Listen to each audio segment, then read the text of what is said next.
But perfectionism is so tricky because it's self-perpetuating. And when your goal is actually something that's unattainable, you've got plenty of opportunities to beat yourself up under the guise of if I hate myself enough, I can turn into magically a version of myself that then I can love.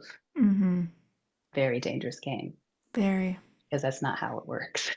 Right.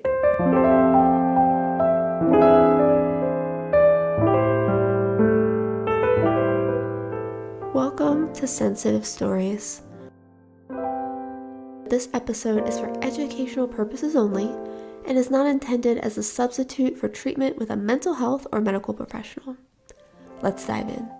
So, Josie, can you start off by telling us your HSP discovery story? How or when you Yes, realized that you're highly sensitive? absolutely. Well, I'll say, I always knew I was very sensitive. That was clear to me from very early. Mm. I kind of felt like an exposed nerve walking around. Cry when I stepped on bugs or, had little funerals for dead birds Mm. I might find in the woods. But it wasn't until 2019, so I was 35, Okay. that I heard about the HSP trait for the first time. And it just so happens I went to coffee with an HSP therapist. And I think we were talking about how much I hated networking and how Mm-hmm. important that is for being in private practice, that also how much I loathed it. And she said, you know what? There's this really wonderful, sweet group for highly sensitive therapists. I said, oh, great. Yeah, I'm definitely sensitive. And she's like, no, I mean, highly sensitive, as in sensory processing sensitivity. Yes. And I said, what? What do you mean? And so, of course, she gave me Dr. Aaron's book, The Highly Mm-hmm. Sensitive Person, which I bought immediately. Yes. And I remember the day that it came. This stands out to me so much. I took it out to the park by the apartment where I used to live. And I had my little highlighter and I lay down on a blanket and I just highlighted like nonstop for hours, crying over Mm. certain passages. I had not felt so seen and so validated. And Mm-hmm. it just clicked.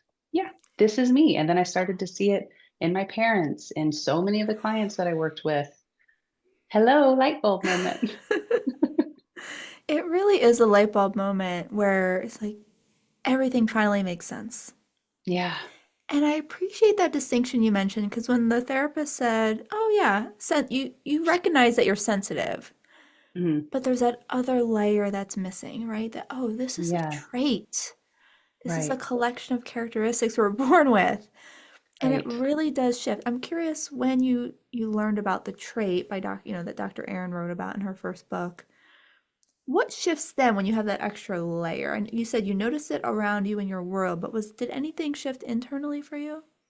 Oh, 100%. Yeah. Yeah. I think the biggest thing was learning how to work with the trait as opposed to against it and trying Mm-hmm. to push it down, squash it. I really got to look back and go, wow, I had sort of been masking for a lot of my Mm-hmm. life. And I actually feel more sensitive now than I did ever growing up Mm-hmm. through my young adulthood. And I think that's common not only as we get older, but just letting the guard down. Yeah. And I now can. I cry at everything and I don't try to hide it. I'm fine with it. Yeah, you can be your full self with Yeah, your it's such a relief. emotions. Yeah, yeah, it is a relief. Yeah. And to segue into your expertise, I want to ask you about your connection between being highly sensitive and how that's influenced your relationship with food over the years. Sure. Yeah. So, like I said, I was about 35 when I found this out. So, through Yeah. my whole eating disorder and the recovery process, I didn't know about any of this. It's only in hindsight that I can look back now. But I actually had a really healthy relationship with food and my body growing up and right up until when the eating disorder started. I Hmm. was in like halfway through college, and there was just a lot of difficult experiences happening at the same time. And I started eating less unintentionally, probably was depressed as I look back. and lost some weight. And then something really strange happened. And I realized, oh, the less I eat, the quieter the world is becoming. Yeah. It turned down the volume of the overstimulation. It turned down my undiagnosed anxiety. Mm-hmm. And I felt really calm to some degree. I hesitate to use that word because, of course, it was harming me at the same time. Mm-hmm. But gosh, like all eating disorders, they really help you until they don't. Yeah. But the focus on controlling my food was super effective. And I rarely felt overwhelmed because I was just numbed out. And Mm-hmm. that was really addicting, that feeling. So that made choosing recovery when I finally did really difficult. I had a lot of ambivalence, which is really common in people with Mm-hmm. eating disorders because it's like, well, why do I want to go back to feeling really overwhelmed and out of control when I've got this thing? I did not know that I could be sensitive and sort of balanced and peaceful at the Mm-hmm. same time. Just did not know. You'd never live that version of being highly Yeah. sensitive. And Yeah. not knowing that you're highly sensitive, there's no awareness around what needs to shift. Hmm. So for you took control of that overwhelm, that anxiety through your diet. And are we Yeah. equating, could we equate calm with numb? I heard you use those two words as you were talking. Yeah, Would yeah. they, So do they numb overlap? felt like calm to me at that Mm-hmm. time because I didn't Yeah, know the difference. But yeah, sure. it definitely made the world seem to run a little slower. Yeah. The lights were dimmed a bit.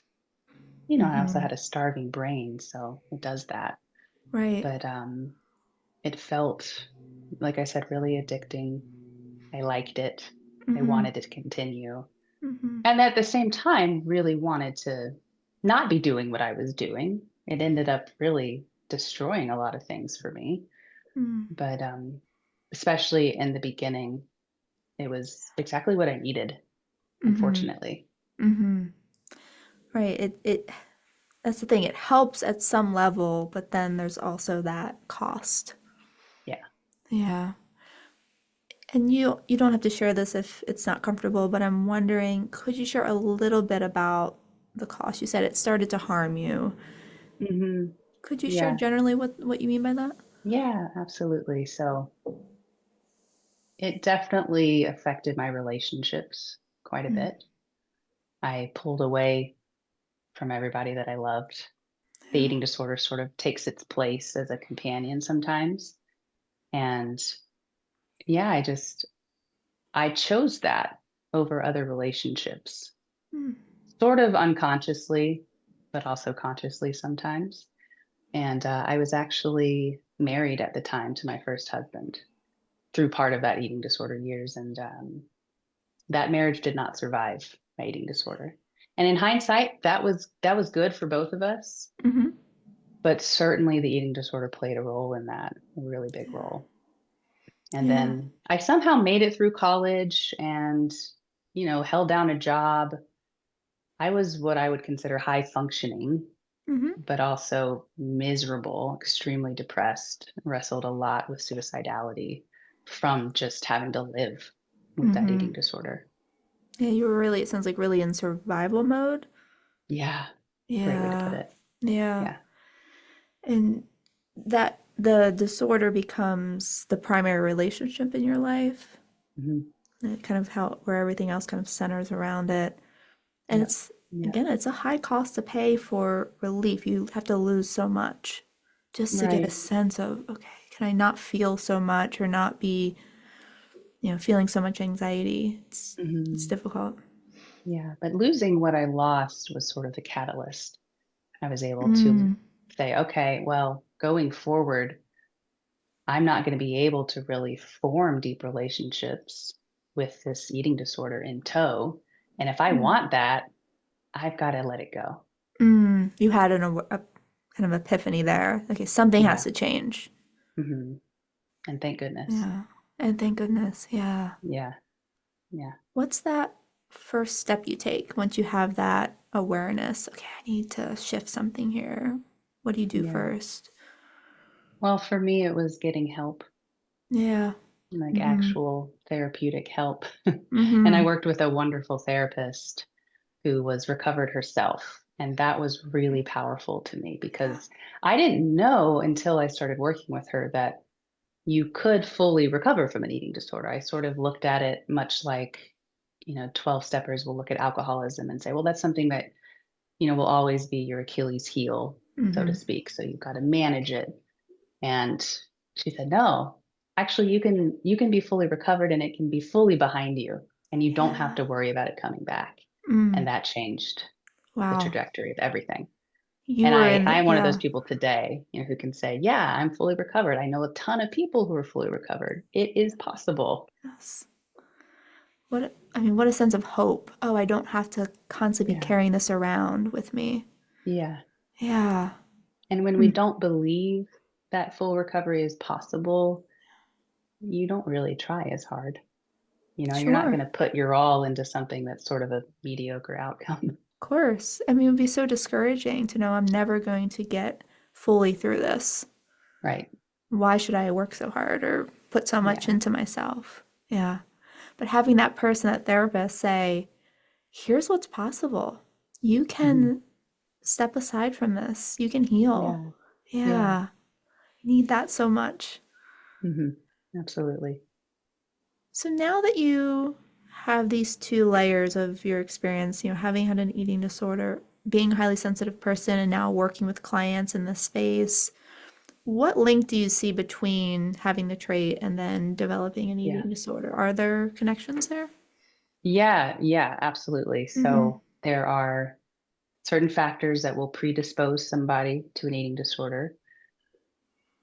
HSPs have a lot of those, but Mm-hmm. also factors that we call maintaining factors, which keep the eating disorder going once it's taken root. Mm. So, also common with a lot of HSPs, and I'll go over a couple of each of those. Yeah, that'd be helpful. Thank So, you.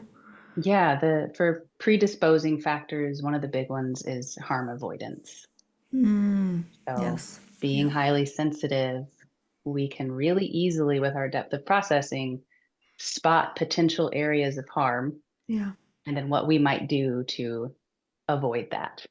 And of course, the feeling of harm, whatever it is very deep, very painful. And for a lot of HSPs, harm avoidance starts to show up as self doubt, Mm. which, of course, as I know you and every other HSP has heard, you're so sensitive, you're too Yes. sensitive, you're overreacting, it's not that Mm-hmm. big a deal. Like, of Mm-hmm. course, we'll start to doubt ourselves and mistrust our own signals. Mm-hmm. So, kind of piggybacking off of harm avoidance is perfectionism, and those go Yes. hand in hand. The HSP can also really easily spot how something can be made better, Yes. better in quotes. Yes. And to avoid that potential harm, they'll seek perfectionism, Mm. and sometimes that's through the way they interact with food, or will focus on a number on the scale. Um, but perfectionism is so tricky because it's self-perpetuating, and when your goal is actually something that's unattainable, you've got plenty of opportunities to beat yourself up under the guise of, if I hate myself enough, I can turn into magically a version of myself that then I can love. Mm-hmm. Very dangerous game, Very. because that's not how it works. Right. Right. Yeah. And let's see. So, one of the maintaining factors, like I talked about with my own experience, Mm-hmm. is that need for relief or distraction. And I think highly sensitive people are always going to be looking for ways to cope, in this overwhelming world. And whether they find healthy ways or not is Mm-hmm. another story. But food is a really easy coping tool for the management of food, right? Mm. It's Mm-hmm. readily Yeah. available. And I want to say about that, like, using food to cope is okay. There's nothing Mm. inherently wrong with that, Mm-hmm. but it's important to have more tools than that. Right. Right. We need other options. Yeah, yeah. Just Mm-hmm. like how distracting is a valid form of Mm-hmm. coping, but we want more than just distracting in our Yes. toolbox. Right. Yeah. So that Yeah. that need for relief is definitely a big maintaining factor. Another one is isolation. And highly sensitive people don't necessarily isolate, but we have that need to take time to ourselves for Yeah. sensory rest, just to sort of recharge. And if Mhm. there's an eating disorder in the mix or starting to take root, that healthy alone time can be hijacked and turned into isolation because an eating disorder really needs isolation to thrive. And in Right. that isolation is where it starts to become a companion of sorts, like we talked about Mm. earlier with the Mhm. relationship piece. Mhm. So somebody might want to get rid of their eating disorder, but at the same time, they feel compelled to protect it at all costs, no matter Right. what, because Mhm. it's a companion in a lot of Right. ways. Which it Yeah. sounds like you found yourself doing that, pushing others away, making that kind of the primary center to protect this tool, even though it became maladaptive. At first, it was really helping you. So it Yeah. makes sense. And I could see how, as you're talking about this, finding relief, taking alone time, just kind of reframing those into different words, but those are things we're told and we know we need as HSPs. So on the Yep. surface, it could be tricky. Oh, I'm Yeah. just doing my self-care. But then Exactly. that could turn dark. Mhm. Yeah, and be different. It could be Definitely. a problem. And I could see how that could be a slippery road for folks. Right. Yeah. I mean, there were Hmm. several times where I can recall telling myself, like, oh, I just need to do this to take care of myself. Yeah. And that's not what was happening. Hmm. So you get really good at not only lying to other people, but lying to yourself. Absolutely. Yeah. Absolutely. And but there's that shadow side, that Hmm. part that ends up hurting you in the end. I want to just kind of break apart something you said in the middle there, which I think is important and actually nice to hear that it's okay if food is used as for coping sometimes. Yeah. Yeah. How do we differentiate kind of a healthy use of, I don't know if that's the right word, but kind of Sure.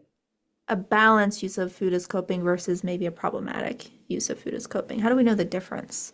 Yeah. So the first thing, like I said, is making sure you've got other tools and being able Mm-hmm. to take a look at whether or not you're actually using those other tools, Mm, or if you mm-hmm. find that you're relying primarily on food or the control of food. That's a really good indicator and usually the first indicator. Mm-hmm. And then it's, how is this relationship with food? And that's one of the first things I like to explore with clients is your relationship with food and your relationship with your body. How is that impacting other areas of your life? So if you find that you're turning to food to cope, but maybe it's okay, but you're turning down opportunities to connect with people, Right. that might be an issue. Yeah, that could be And something to look through, at. yeah, through the recovery process, you really learn to turn to people rather than your eating disorder behaviors to get through life, which is Mm-hmm. really important. Absolutely. Right. Needing to have those people you can lean on to co-regulate with and Hmm. diversifying. How Yeah, are you taking care of yourself and making sure that you're not just leaning on food? That's it. I think an easy way to kind of check yourself. yeah, Am I just leaning on food or am I reaching out to friends or am I using some of my other practices? yeah, yeah. And another good tool to sort of assess that relationship there is to see how large the impact is. Like, Hmm. let's say if you're struggling with compulsive eating and you're at like a 10 out of 10 of anger and rage one day, and you start compulsively eating and suddenly you're down to a zero, that's a huge jump. Yeah. Where other coping tools, usually healthy ones, aren't that big. Mm-hmm. You might go from a 10 to a 5, and that's wonderful. Yeah. But if you've got this huge change, that also might be a clue that you're Mm. utilizing something that isn't great for you. Mm-hmm. It's too drastic. Yeah. Mm-hmm. You mentioned compulsively eating, and you also mentioned restricting. Are there other ways problematic eating can show up that we wouldn't think of? Yeah, oh gosh, yes. Yeah. And what's so sad about this is disordered eating is really normalized and celebrated in our True. culture.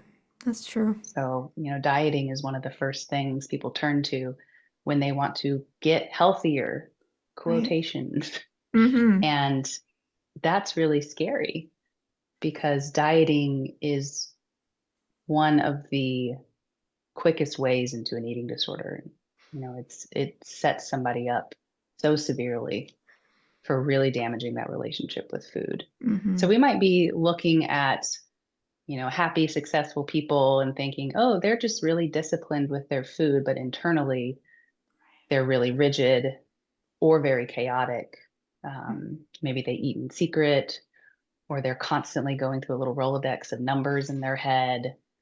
We just don't know that. Sometimes that Mm-hmm. shows up in compulsive exercise. Mm. So we might see athletes and go, wow, they're just so dedicated to their sport. But no, they're actually compelled to do this.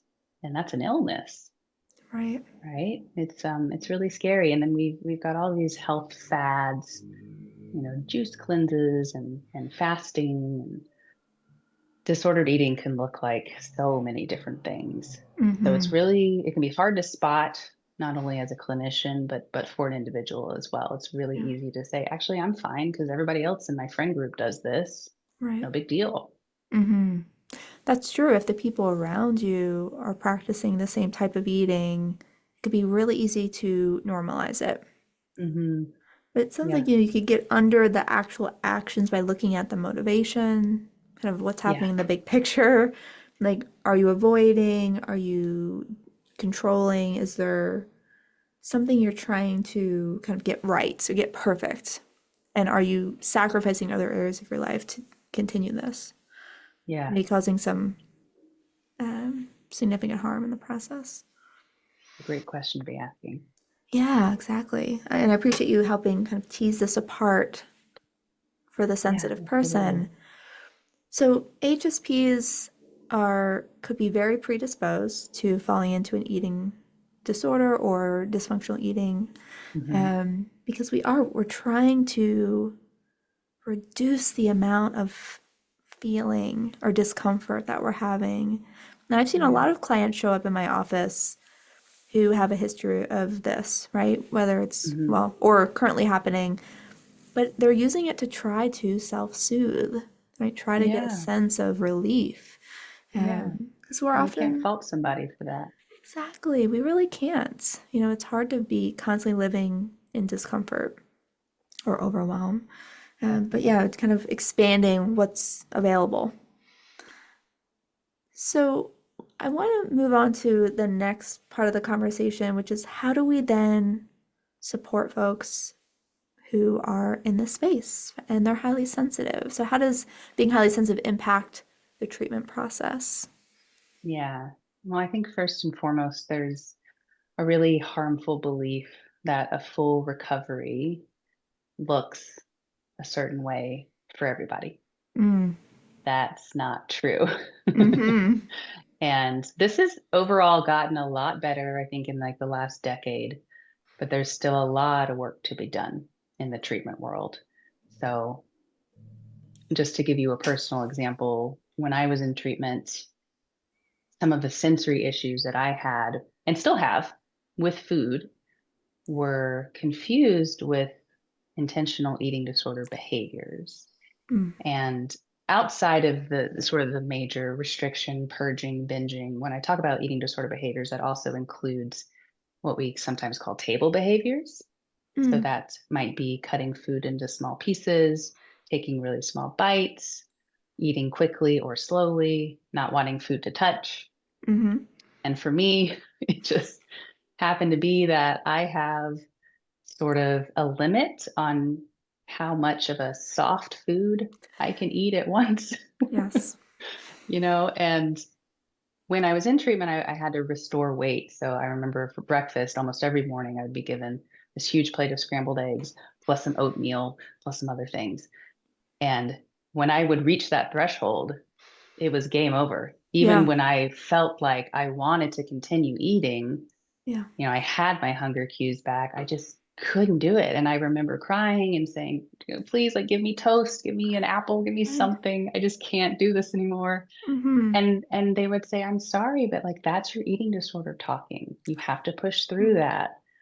And I didn't have the words then to say, no, it's not. You need to pay attention to this. Mm-hmm.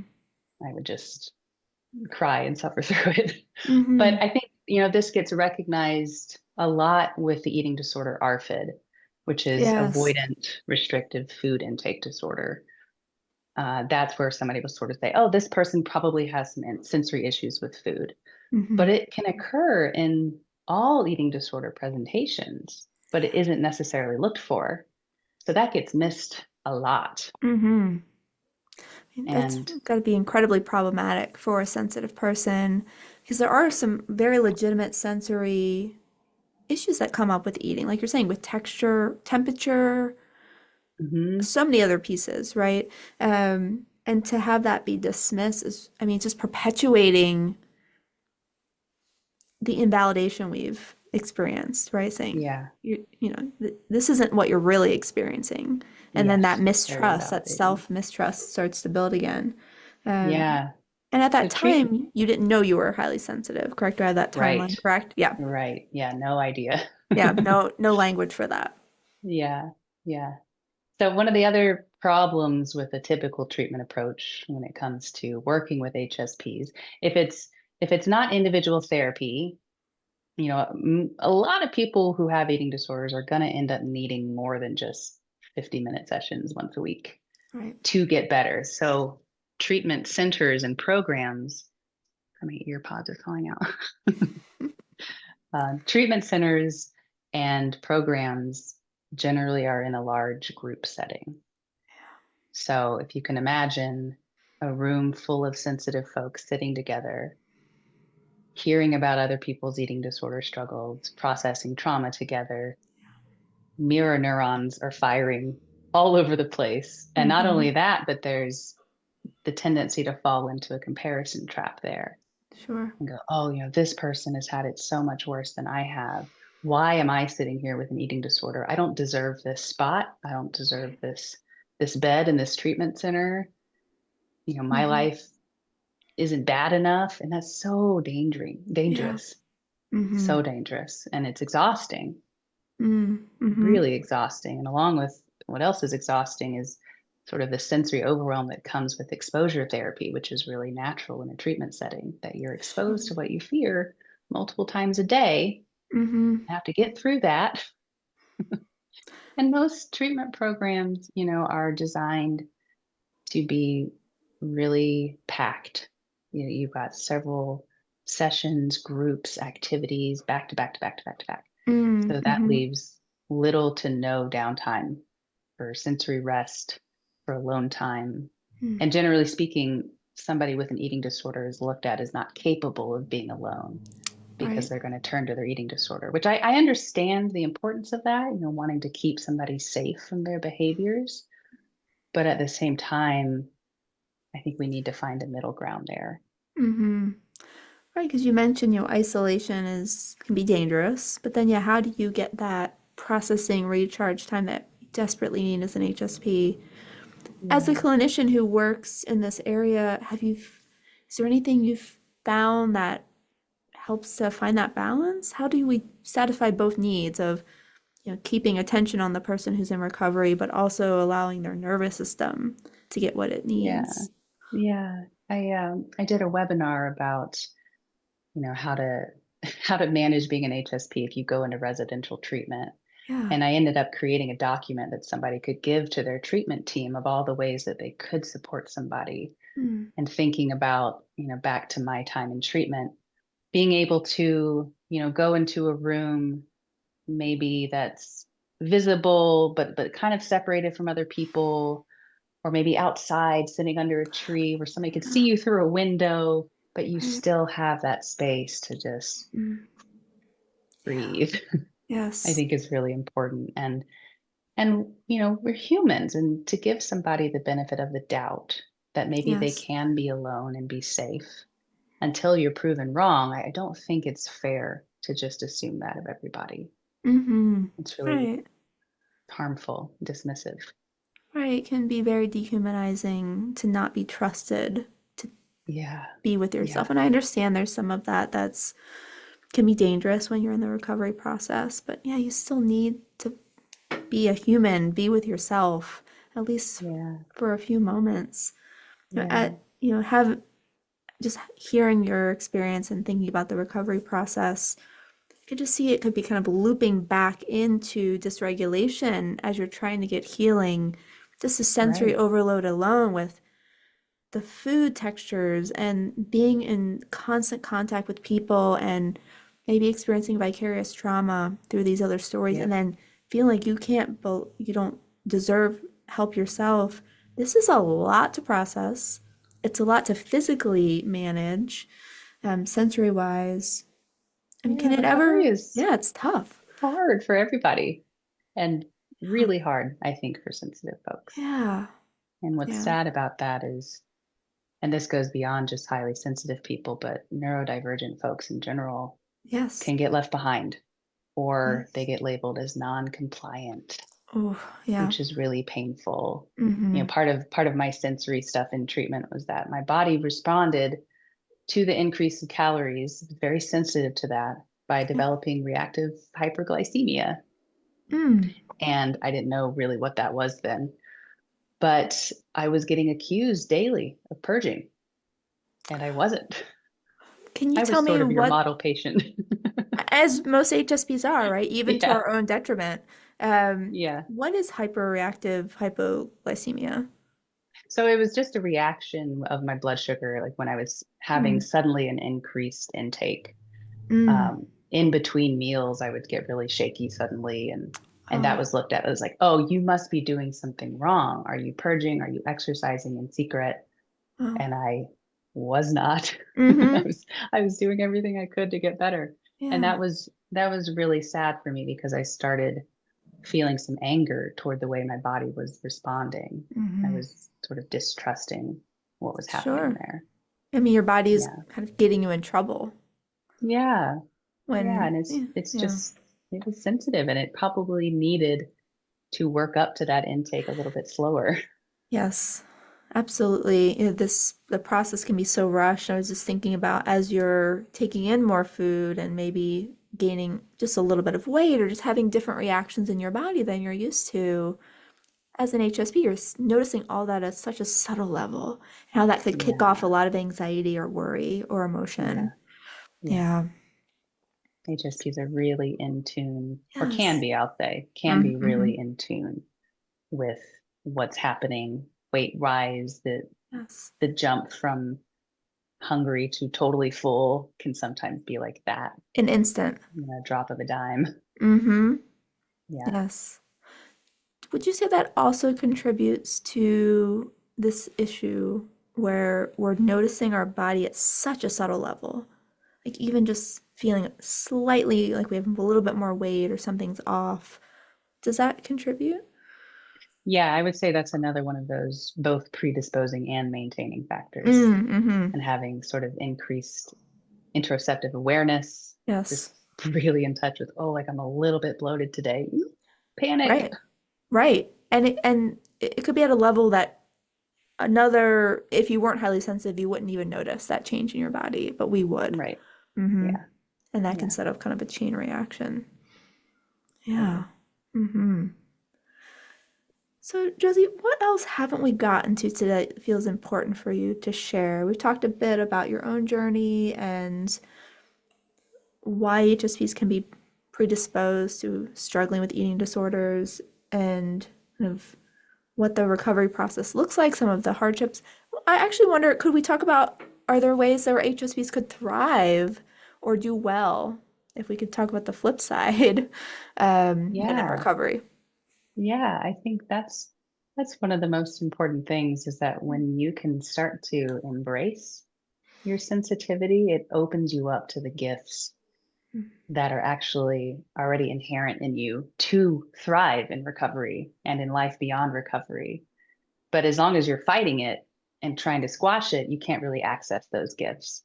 Yeah. But typically, an HSP is really good at taking a look at themselves and they're interested in that introspection.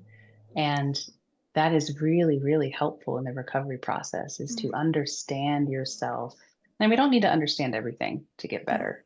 That's not true, but to look at it through a compassionate lens and go, oh, I see why I make that connection, or I see why I turn to this instead of that. Doing that with compassion is magical. And Mm. sensitive people with our empathy, if we can learn how to turn it around toward ourselves, it's so powerful. Yes. It really Yeah. is. We can give all that we give to others and turn that back in, especially as we're Hmm. healing and Yeah. recovering. Yeah. Mm-hmm. I Yeah. think the one thing that I would want sensitive people to know Mm-hmm. about all of this is that you don't have to be any less sensitive to fully recover. Okay. So you don't have to, not that you could, but you don't have to change your sensitivity or how Yeah. much you allow that to be expressed to recover. Yeah. Your Yeah. eating disorder didn't develop because you were highly sensitive, although maybe it developed as a way to help you manage that, Mm-hmm. that you do not have to become any less sensitive to get I think better. I think that's an important distinction because we're saying that, HSPs can easily fall into this as a coping tool, but there's not a direct connection. It's not that one goes with the other. It's Yeah. just one path we may go down to try to take care of ourselves. Right. Yeah. Now that you're on the other side, you're living as a healed person, which is so inspiring. What do you reach for now to support People, yourself? People, yes. people first and foremost. Yeah. Yeah. Um, Nature is another one that I Mm, think, I mean, I always knew that I loved nature, but I think it surprised me when I started paying attention to just how mm, healing it could be. I like to turn to that. Taking a little 10-minute walk in the mhm. middle of my work days. Ah, I look forward to it so much. Or just standing outside, I a couple of years ago left Los Angeles and moved to Mm. Vermont. Oh. And that was a whole new chapter in my sensitivity. I Mhm. realized once I left the city how much I needed this quiet and this Yeah. really close connection with the trees and the mountains and the seasons. Mhm. Yeah, it was a whole new level of peace. I love it. My wife and I, that's kind of our next plan because I'm in California as well right now, and we're like, we want to go to Vermont. Just Really? slow things down. I Oh, do. that's so funny. It's kind of the Yeah. vision we've been holding. But yeah, we Oh, need that peace, right? That the rhythms, right? I think that's really important for us to yeah, have those touchstones. Um, and yeah, there can be connection in nature. There can be healing in absolutely. nature. Yeah. Yeah. Whether I'm alone or with other people, nature is a companion, in and Yeah, of itself. absolutely. It really is. Well, you've given us a lot of hope today. Good. Thank you. I Yeah. think this is a topic that is important to explore in our community. I don't think it's one that's talked about enough. Yeah, I agree. Yeah. And you mentioned, reminding the sensitive folks out there that, there is a possibility to heal without changing your sensitivity. Is there anything else you want to leave folks with? You can do it. Yeah. I know it feels really hard and maybe Mm-hmm. impossible at times, but it's not. And your belief in yourself is really what's gonna change that. Mm-hmm. That's right. And you don't have to do it all at once. Little baby steps. Yeah, that's it. Yeah. Yeah, one step at a time. And as you shared, it's a process, right? Yeah. Allowing it to Oh yeah. unfold over time is important. Yeah. And if we think about, we're healing our relationship with food or our body or both, that doesn't just end when you stop using behaviors, Mm-hmm. right? I still have a relationship with food that I want to nurture and a Yes. relationship with my body that I want to pay attention to and honor. That is the definition of process right there. Mm-hmm. That Mm-hmm. part's lifelong, not the struggle. That's it. Right, the relationship continues. Yeah. Yeah. And it's a healed relationship. Yeah, Sounds like more supportive relationship. totally. Yes, I love that. Well, thank you so much, Josie. This is lovely. I just loved connecting with you and learning about your specialty. And I know that you have a lot of helpful resources for folks. I'll be sure to share that, your Mhm. website, your social media. You have recovery resources as well. Can you Yeah. tell listeners a little bit about your course? Yeah, so I've got a couple little courses out there right now, and more are always in the works because I Mm-hmm. found that that's really enjoyable for me. But there's one core workshop that I think is really helpful, and that's called Surviving to Thriving. Understand your sensitivity, unlock your recovery. And that's going to go really nicely with our conversation today because it takes a deeper dive into how sensitivity shapes an eating disorder and how honoring your nature is really a key component of getting better.